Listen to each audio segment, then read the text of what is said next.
by Safara Smith and Yael Factor.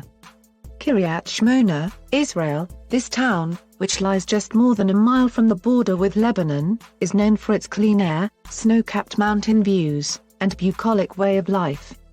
It is also one of the most rocketed towns in the country.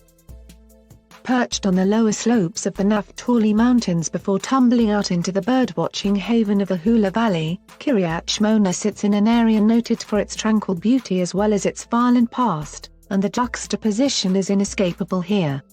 So after news emerged last week that the Trump administration had killed Iranian General Qasem Soleimani in Iraq, alarm rippled through the hilly streets here, on the front line of conflicts with Hezbollah, the fearsome Iran-backed Lebanese militant group. The first day people were on edge, said Mazi Malka, a former special education teacher who now manages a service that responds to the needs of the town's 24,000 residents, from fixing sewage leaks to responding to rocket attacks. It's scary, we're only human. The 47-year-old single mother recalls how a rocket tore through her home during the 2006 war with Hezbollah, Iran's most powerful regional proxy. Malka had evacuated farther south and only found out her house had been bombed from the news as television cameras captured the wreckage. The next day, she drove north to sift through the wreckage, salvaging some of her 8-year-old son's toys. Today, Malka also has a daughter, Yehieli, 11, while her son, Zaha, is serving in the Air Force in northern Israel. I hope very much that she won't have to go through what Zaha went through, she said, referring to Yehieli.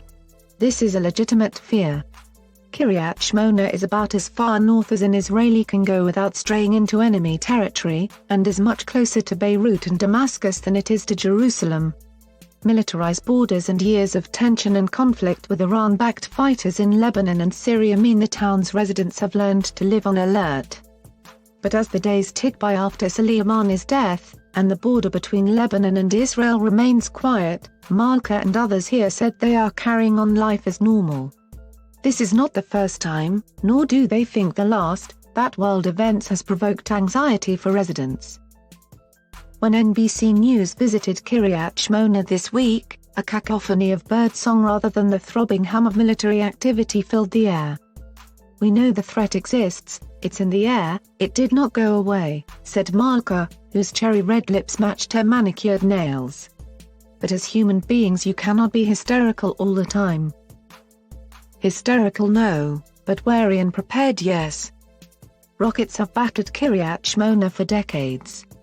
Since 1974, more than 5,000 Katyusha rockets have been fired at the town, injuring more than 500 people and damaging some 8,900 properties, according to the municipality. Over the years, 43 civilians have been killed as a result of the violence and more than 600 have been treated for shock and anxiety. Bomb shelters have been open to the public on 1,964 days since 1974. During the 18 years that followed Israel's 1982 invasion of Lebanon, known in Israel as the Lebanon War, residents have often abandoned their homes and businesses to stay with relatives in central or southern Israel until it was deemed safe to return. Now, after decades of on-off conflict, Kiryat Shmona municipal authorities say they are prepared for any imminent attack. They have even won an award for the town's emergency preparedness from Israel's government. The town has renovated tens of bomb shelters, installing Wi-Fi to entertain easily bored millennials and air conditioners to make conflict more bearable. And in a warehouse on a shabby industrial site in town, flak jackets, helmets, flashlights, mattresses and blankets are among equipment meticulously boxed up and ready. On Friday, as it became clear that Soleimani's killing might prompt a response from Iran somewhere in the region, Dekal Arai, head of the town's security, convened his team to ensure those needed in case of an emergency were present over the weekend.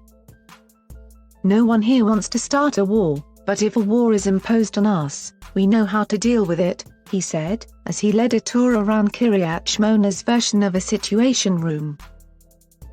But Arai, who served 26 years in the army, said he was skeptical that an Iranian response will be delivered via Hezbollah and aimed at somewhere like Kiryat Shmona.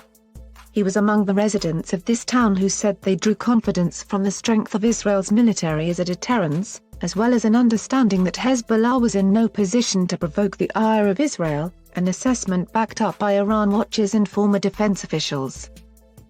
Speaking for the first time since Soleimani's killing, Hezbollah leader Hassan Nasrallah focused his wrath Sunday on America, telling his supporters that it was U.S. troops in the Middle East who would pay the price for the general's killing. Iran retaliated for Soleimani's killing by firing more than a dozen ballistic missiles at 2 Iraqi air bases housing U.S. forces on Wednesday local time. Later that day, Trump said Tehran appeared to be standing down after the attacks. Hezbollah does not want to drag Lebanon into another war with Israel, said Yossi Minsharaf, an Iran researcher at the Jerusalem Institute for Strategy and Security. Many Lebanese civilians would blame the group for more conflict, which it could not afford at a time when its popularity has been weakened by months of anti-government protests across the country, he added. Increasingly part of the establishment, the man tapped last month to be Lebanon's next prime minister is backed by the group and factions allied with Hezbollah dominated the last government. The militants did not escape the protesters' wrath. Hezbollah's status generally in Lebanon and mainly in the Shiite society, which is its political base, is at a historic low, said Minsharaf, referring to the branch of Islam that Iran aims to promote throughout the world. Dragging Lebanon into a war, it might spell its political elimination, maybe also in the military field. Still, analysts warn that the threat from Hezbollah cannot be entirely dismissed. It has increased its arsenal significantly since the 2006 war, amassing an estimated 130,000 rockets and missiles, according to the Center for Strategic and International Studies, a Washington-based think tank. The group's role in the Syrian conflict, backing President Bashar al-Assad, has also raised concerns about its acquisition of more sophisticated precision-guided missiles whether from Syria, Iran or Russia.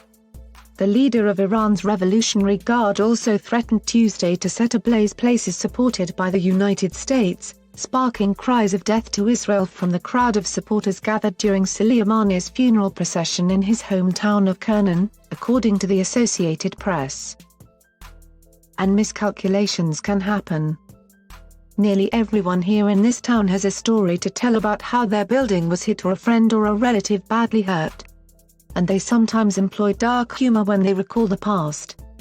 They kept joking when the army got out of Lebanon, that they were going to give us cassettes with the sounds of airplanes and helicopters so we could sleep at night, so it wouldn't be too quiet, recalled Tehila Cronenblum, 37, who grew up in Kiryat Shmona and lives here with her husband and 2 children.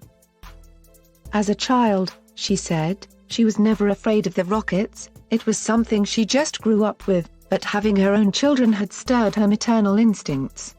Cronenblum, a physical therapist, described how once in 2nd or 3rd grade she was on her way back from school when she heard the sirens and rushed to the nearest building to hide. I kept thinking what was my mother thinking about where I am, she said. I can't even imagine something like this today, not knowing where my child is when there are bombs falling. Many also said they were also concerned about relatives serving in the military, with several people recalling how on Thursday night their loved ones were unexpectedly called back to nearby bases only for them to wake the next morning to the news of Soleimani's killing. My brother is in the army and he's on the border. This is what stresses me out most, Cronenblum said. I know I have a place to hide and I can run away but he can't. Others said that either themselves or a relative is still plagued by memories of past violence and alerts. I still take anti-anxiety pills, said Yaniv Lankry, who works at the local mall as a security guard, recalling his experiences as a child of the whistle of rockets over his head. It brings back memories.